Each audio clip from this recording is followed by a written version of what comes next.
The design aspect is extremely important. Having a completely oversized system just for the sake of going big or go home also makes as much sense as going too small. Size the system according to your usage and future usage. Understand that there's going to be changes and evolutions as it goes.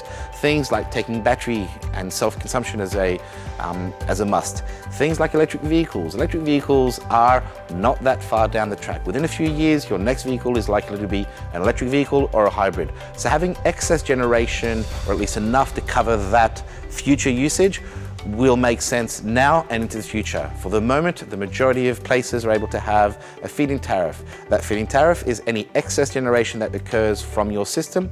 When it goes back into the grid, it will create a certain credit, which could be whatever amount is set by your retailer. That credit can then start to offset some of your evening consumption while the sun is not shining, or towards your daily charges of just the fact of being connected to the grid.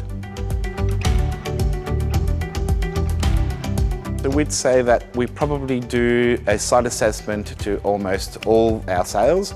We have a face-to-face meeting with the end user. So it'll generally be the mum and dad, the young couple, the retired couple, the family, the single homeowner, whichever it is.